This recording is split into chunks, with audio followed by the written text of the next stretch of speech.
A cikin jerin mawaƙa, wani mawaƙi ya yi waƙa wadda ta yi kama da tozarci ga gwamnan Kano, Dr. Abdullahi Umar Ganduje, inda ya goyi bayan Rarara kan rigimar da take a tsakaninsu.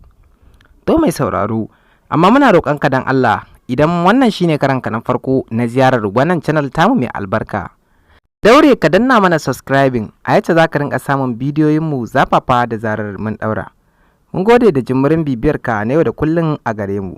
To mai sauraro, yanzu gadan-gadan za mu ka tafi kan al'amarin da ya tara mu a wannan matsalasi mai albarka ko in ce a wannan channel mai albarka.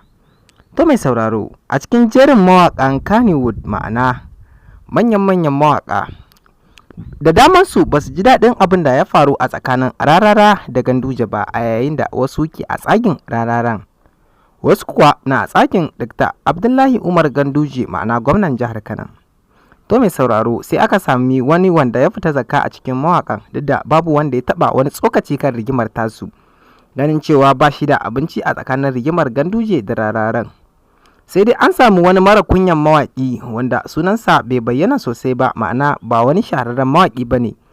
Ya fito ya yi wata kalar waka wadda bata kunshi komai ba sai zagi, wanda har yake kiran gwamnan jihar Kano Dr. Abdullahi Umar Ganduje da suna Baba Dan Audu. Ma'ana Baba Dan Audu na ɗauke da wani ma'ana ne a yaren Hausa bayan ganin wani shiri mai dogon zango da ake wa lakabi da Labari Na. Ma'ana dai iya nufin Baba Dan Audu mutum ne wanda ya kasance ba shi da wani abu da ya wuce yana so ya ga ya samu kuɗi ta kowane hali ne. Ba shi da wani abu a rayuwarsa da ya wuce kuɗi, kuma zai iya kowane abu domin ya ga ya samu kuɗi ta kowace hanya.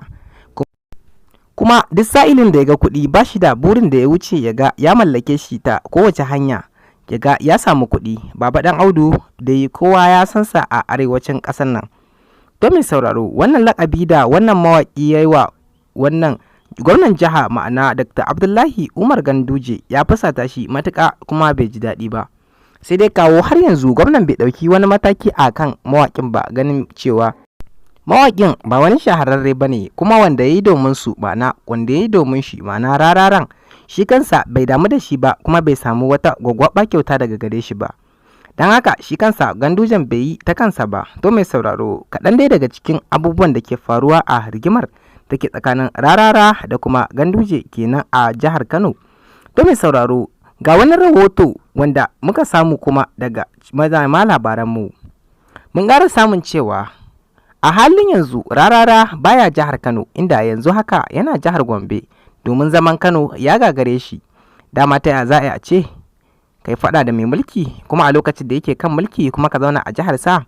Mai sauraro, idan baka manta ba ma, wannan ba shine karo na farko da Ganduje yi takun saka da mutum ba a cikin wannan jiha tashi ta Kano. Domin idan baka manta ba, sarkin jihar Kacokan ma sai da ya bar jihar sanadin sabanin fahimta da suka samu a tsakaninsu da gwamnan jihar Kano Dr. Abdullahi Umar Ganduje, wanda har yanzu bai ƙara dawowa wannan mukami nasa na sarki ba, kuma a hali yanzu baya jihar Kano. To gashi dai ta ƙara faruwa a kan wannan shahararren mawaƙi na siyasa, ma'ana Dr. ma'ana Dauda Kahutu Rarara. To dai mai sauraro, ko shi zai dawo sabanin wancan, ma'ana tsohon sarkin jihar Kano? Duk da dai shi wannan ba matsayinsu ɗaya ba a cikin wannan jihar Kano. Mutane da dama na ganin cewa matakar dai Ganduje ya sauka daga mulkin jihar Kano, to tabbas fa Rarara zai ƙara rabowa ya dawo, kuma ya nemi gurbi a wata matakin siyasar wanda ake ganin su ne suka ci, ya ci gaba da neman abinci a ƙarƙashinsu. To mai sauraro, amma dai gaskiya matuƙar gaya abu ya ba wa mutane mamaki, bisa ga la'akarin cewa wannan ne karo na farko da aka fara ɗaukar mataki kan zagin da Rarara ke yi wa shugabanni, ya ce lokacin da ya so a kuma ya ce so. Duba da cewa ba wannan ne karo na farko da Rararan ya fara zagi wanda ya so a wannan jiha ta jihar Kano ba, sai dai a wannan karan ne farko da aka fara ɗaukar mataki a kan mawaƙin, domin wannan ne karo na farko da mawaƙin ya fara fuskantar ƙalubale kan abin da ya shuka. To dai muna roƙon Allah ya sa mu dace. To mai sauraro, muna roƙonka dan Allah ka ci gaba da bibiyar wannan channel tamu mai albarka ta hanyar danna mana subscribing, sannan kuma ka taɓa alamar ƙararrawa, yacce za ka rinka samun bidiyoyinmu daɗaɗa da zarar mun ɗaura. Mun gode.